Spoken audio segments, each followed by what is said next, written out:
Let's talk about mark making. Now, mark making is just pretty much everything you do anytime you put an art supply to a substrate, a piece of paper, your sketchbook, so on and so forth. And I want to talk about some of the things I think are important about mark making and why I bring it up so much. All the time you are making marks. You know, literally any art supply you have, it's just something that can put a mark on a piece of paper.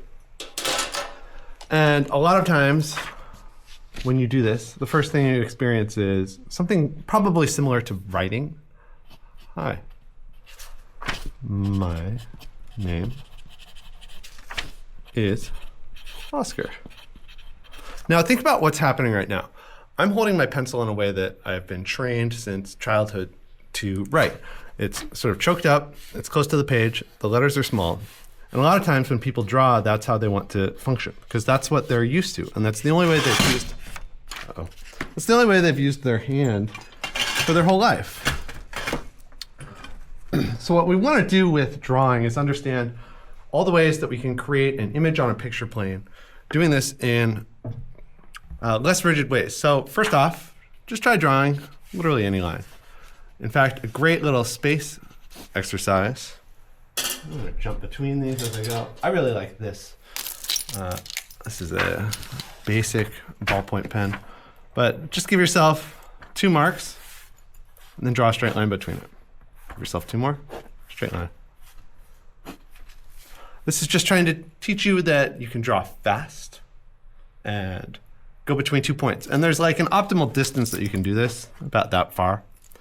So now expand this into mark making in terms of, can you do some hatch marks? What happens when I go like this? Can I just draw parallel strokes that build up into some sort of pattern? There's also a lot to be said for how you are holding your pencil. So sometimes we're always holding your pencil like choked up like this. And what you can end up with is, oh, this is a wrong one. So if I choke up on my pencil like I'm writing, that's the kind of line I make. But consider what's the softest possible line you can do.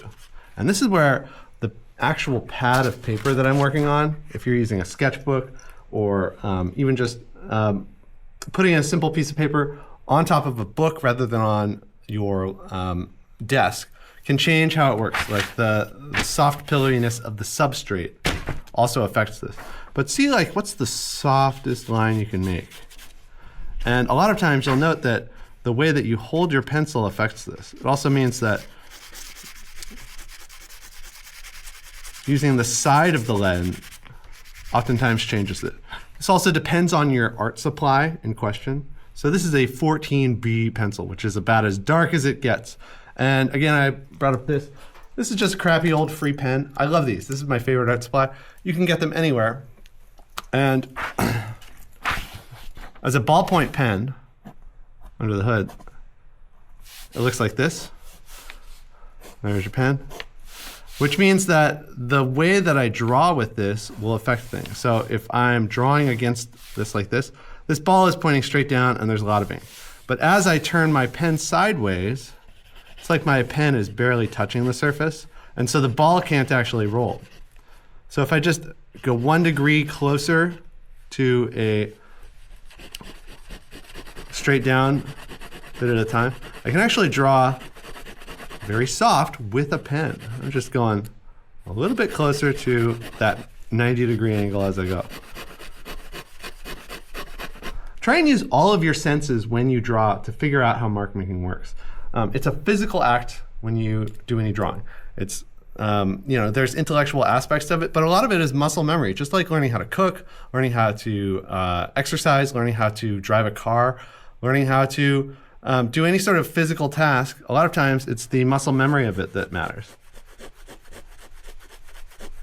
And so how soft can I do this?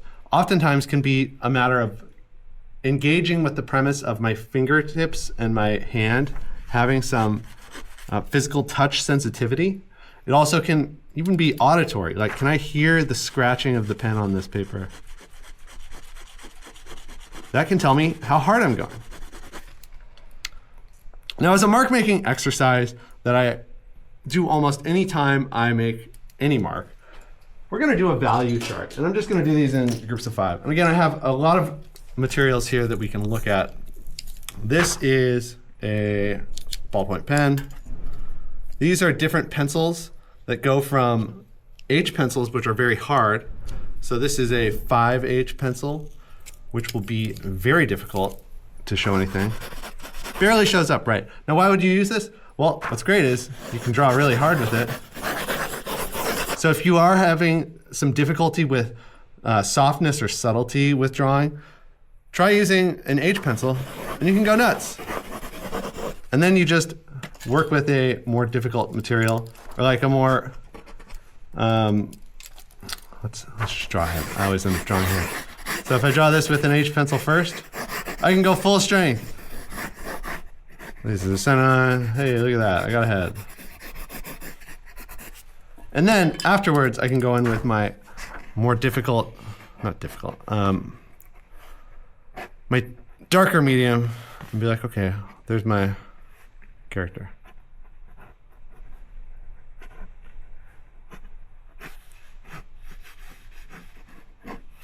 So using a material that is naturally lighter or darker is one way that you can make your marks differently, in the sense that you're not controlling the lightness or darkness, which is known as value in art, through the pressure you're putting down. You're controlling it through the value that is inherent to the medium. Another way I do this a lot is with colors. So I love those like really silly, childhood pencils where you can click and it will, be a different color of pen. So you'll have like red, green, yellow, all those things. A red pen is a lighter color than blue, and blue is lighter than black. So I can do stuff like, let's say I was making some sort of tank. I can make a mess with this as I make some sort of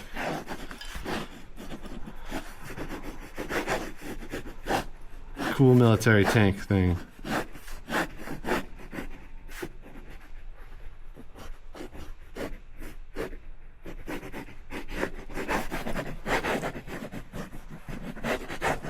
And then refine it from there. This probably looks like gibberish. And it's really handy if you can embrace the idea that there's drawing methods that do look like gibberish, but then come together at some point. So now I can make this a little more refined.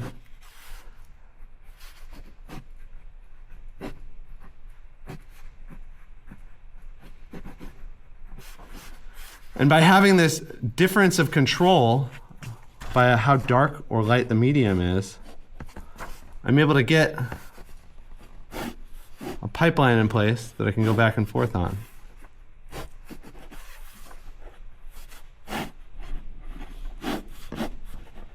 Now this isn't mark making, this is actually rendering at this point. But I just want you to be aware of that. Every medium that I use, I can go to the Goodwill and dig around in a dumpster and find literally any new art supply. And I love that there's always something new to find out about with it. So I want you to have an exploratory mindset when you do these things. You don't have to be an expert on it. I want you to be a little playful with it. So here's another example of this, which is markers. I'm getting a couple of these, going from lightest to darkest, but actually allowing myself a little bit of strange abstract colors. Same thing, markers all are going to be different too. This is a chisel tip, which means it has a thick, wide version and this tiny version. And when you draw with a chisel tip, you're able to do things like control the shape of it. So I can do big areas of color all at once, but I can draw with just the tip of this, and it's a fine, thin line. Or I can draw with this point. And then similarly, although I can't control the amount that comes out like I could with a pencil, there are ways that you can. So for instance, if I was to mark make with this, notice, I'll do it with a dark one so you can really see it. This is a nice dark green. A slow stroke versus a fast stroke has different qualities to it. And something I've said in the past a lot is my favorite art supply is one that's having a midlife crisis. When an art supply is starting to run out of juice, it gets these like textural fall-offs that Like the more that dries, the better. In fact, I will oftentimes hold a pen upside down, specifically so the ink is running to the bottom of it. And the longer I do this, the drier this pen is going to get.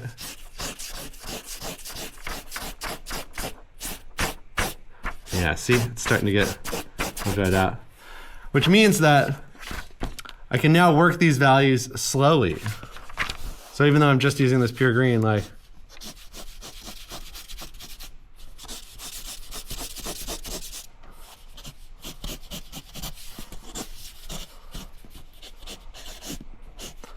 another thing I want to come across here when I'm doing these mark making demos here is that I want you to be less precious with your art supplies. I want you to make a little bit of a mess. I want you to give yourself permission to be sloppy and experimental. This is paper. This is in fact newsprint paper. It is specifically made for making lots and lots of marks, not marks. It's designed to have gesture drawings on it or something where it's a little more destructive. This paper has acid in it and it will not age well. So like, you know, a year from now, 2 years from now, if you have this perfect drawing that I did in storage, it would still end up slowly dying off. Now, you can kind of see what I'm going for here, which is now that I have some of this in place, I could always go back in and darken it. But because I was so fast with my motion, my marks are getting different. And I can go darker for things like my eyelid. My little animated.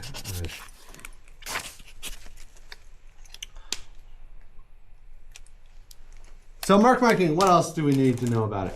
Well, one thing I recommend is, you know, you should be able to do a couple of things with any given art supply. And a good one to always go for is a value chart. Value in art means lightness or darkness. And I usually do these as groups of 10. 1, 2, 3, 4, 5, 6, 8, 9, 10. And we go from 0, 1, 2, 3, 4, 5, 6, 7, 8, 9. And some people do 10 so that 5 is in the middle and 0 and 1 are identical. But for 0, what we're going to do here is make it as pitch black as possible.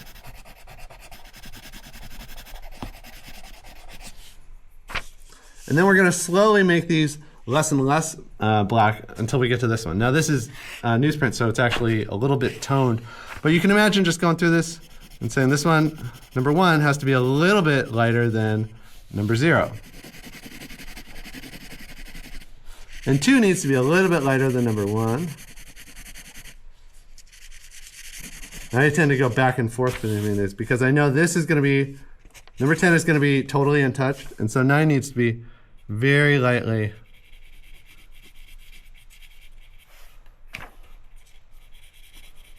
more intense than that.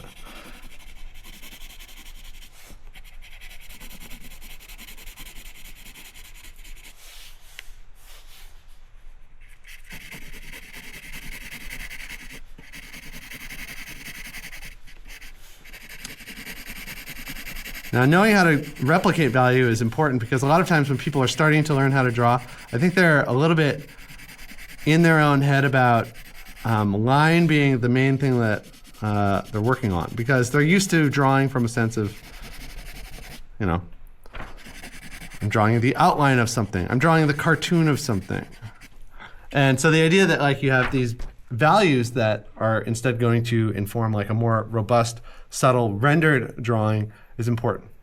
But this was pencil, where I can just go slow and soft with practice. Some students really struggle with drawing soft, but you can do this with anything. So like, let's do this with a black pen. Where'd my black pen go?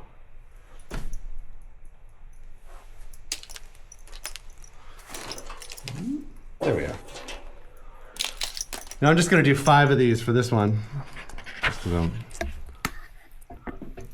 it's a little slow to do over and over. But so like, let's say I did a chart. 1, 2, 3, 4, 5. So this one, pure black. I can lean into my impulse to just scribble as hard as possible. And now this is pure pitch black. So how do I do this on this one? Well, maybe now I'm going to use mark making. What if I cross hatch this? No, this would be hatching to just do one direction.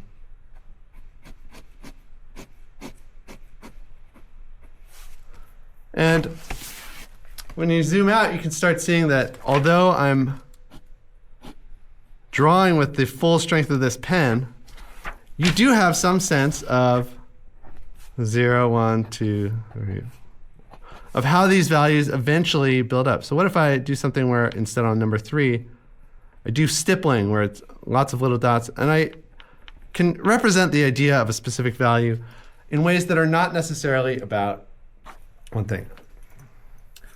Other things I recommend for students as far as mark making. It's important to know about some problems that you'll run into with things like, what do I call it? Sasquatch lines. So Sasquatch lines are something where, let's say you were just trying to draw a simple sphere. Get this up a little more.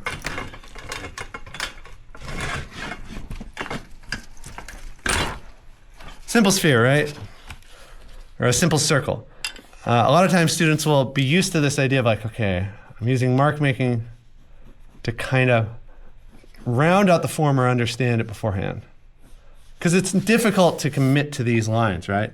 And so you end up with these spheres that have this sense of like, okay, I'm almost there.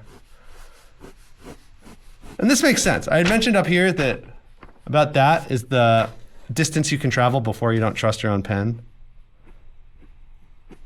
And so students will kind of just do that. And we all do this. Like when I was learning how to draw at a much younger age, I did this. But you end up with this Sasquatch look. It's almost like this sphere is covered in hair. So one thing that I recommend, as far as mark making goes, is I want you to notice the difference between drawing with your fingers and the motions of your fingers versus drawing with your whole arm and your whole body. And can you do this? Just, Wingardium Leviosa, put your hand in the air. Make little circles.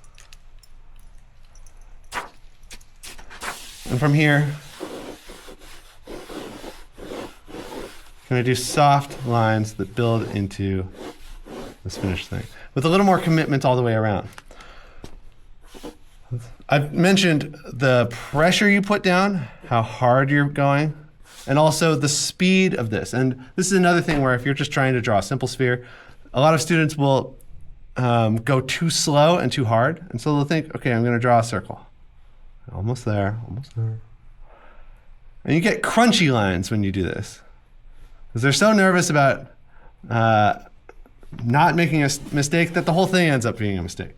So I want you to get used to this idea that, number one, think about how fast your hand is moving. Think about what part of your body is moving. Think about the orientation to the page that you're using. In fact, there's something in Eastern schools called the, I can't remember the name of it, but it's a technique in which, what are the ways you can hold your brush? You can hold it like this, dropping things. So if I hold it parallel to the page, this leading edge of my stroke will differ based on the relationship I have to the page.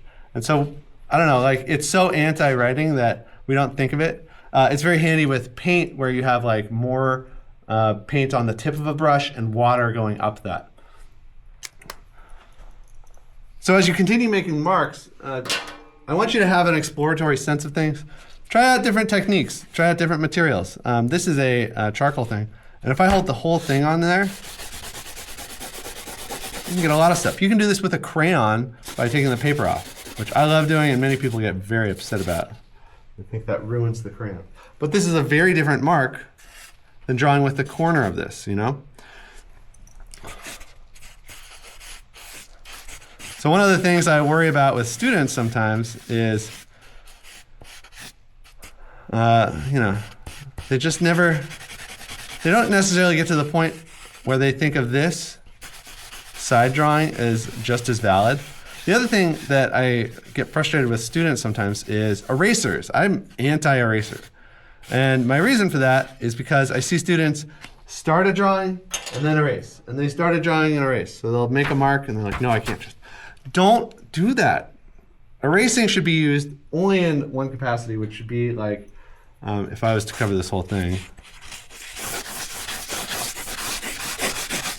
Like, yeah, if you need a mistake fixed, you can use it. But if you're in a bad rhythm, it's a waste of your time. If you're making a mark and then you're like, no, I have to erase it. And you make a mark and then you have to erase it. And then you've spent 20 minutes just erasing the thing that you were attempting to do. You're not going to accomplish anything. Commit to the whole thing, make a mess, make mistakes, and then move to the next drawing.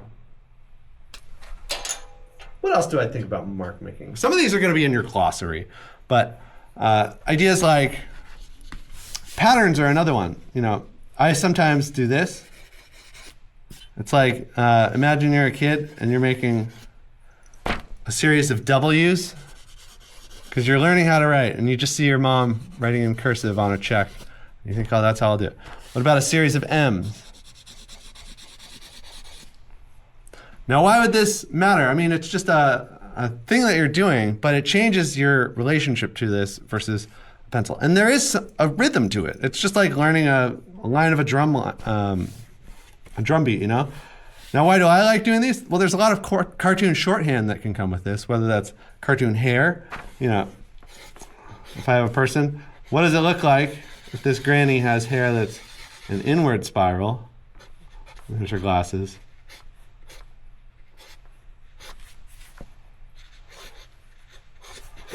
What about that granny versus one where it's an inward spiral?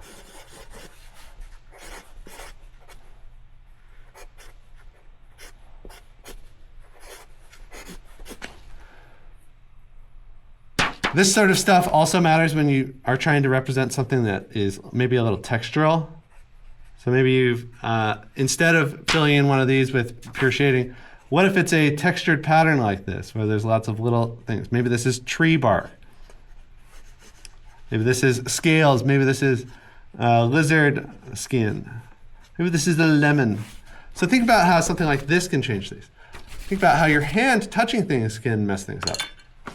It sounds crazy, but this is one that I love doing, which is if I'm like drawing with a pen, lick my thumb. And a lot of times, you know, it doesn't look like it works with this pen, but many pens will be wet with the ink for just long enough that you can actually like get smear effect with it. There are so many marks that you can make, and these are just ingredients in your kitchen. These are tools in your toolbox, and you can mix and match them, and that they all sort of go in the same place, which is what are you actually trying to do with these marks that you make.